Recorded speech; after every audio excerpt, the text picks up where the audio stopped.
রাজ্যের ত্রিস্তরীয় পঞ্চায়েত নির্বাচনের শপথ গ্রহণ অনুষ্ঠানের পর নতুনভাবে প্রতিটি পঞ্চায়েতে শুরু হয়েছে পঞ্চায়েত পরিচালনার কাজ। ঠিক একইভাবে এডিসি ভিলেজগুলোতেও সরকারিভাবে সাধারণ মানুষকে পরিষেবা দিতে ইতিমধ্যে শুরু হয়েছে কাজকর্ম।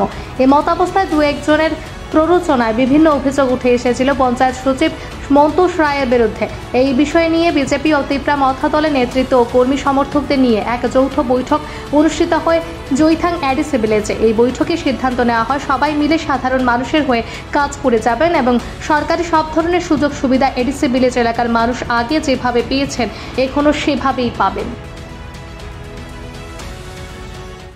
সিদ্ধান্ত যে আমরা সবাই গ্রামের মানুষরা লইয়া আমরা এখানে বইছি, তো সবাই আমি একজনরা জিজ্ঞাসা করছে যে কোনো ক্ষুদ্র কোনো রাগ টাগ আসেনি সেক্রেটারির উপরে। সবাই বলছে যে আপনারা তো আমরা সবাই বুঝাইয়া কইছেন যে সেক্রেটারি বাবু 2-3টা দায়িত্বে আছে, এই কারণে আমরা তো যা লাগে আপনাদের কাছে কই, নাহলে প্রভাতের কাছে কই, তো আমরা সময় মতো জিনিস পাইয়া লাগে। তো এখানে পঞ্চায়েত প্রতিদিনই খোলা থাকে। হ্যাঁ, সেক্রেটারি বাবু আমাদের সেক্রেটারি বাবু একটু আসতে পারে না, দায়িত্বের জন্য সপ্তাহে 1-2 বার আসে, কিন্তু প্রভাত জিআরএস প্রত্যেকবারই পঞ্চায়েত খুললেন। কোন অভিযোগটা?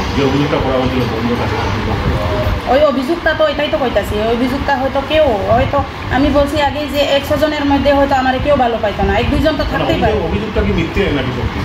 অভিযোগটা আসলে মিথ্যা, কিন্তু আমি আমার দাদা শ্রদ্ধেয় দাদাকে আমি খারাপ বলবো না। হের হয়তো কয়েকজনে তার কাছে বোধহয় এই কথাটা গিয়া কইছি আর কি।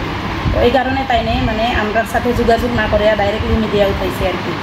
আমার মনে হয় মিডিয়াটা না উঠাইয়া আমরার সাথে ডাইরেক্ট যোগাযোগ করিয়া, যেহেতু আমরা অ্যালায়েন্স পার্টনার, আমরা সবসময় তাদেরকে আমরা ওয়েলকাম করি।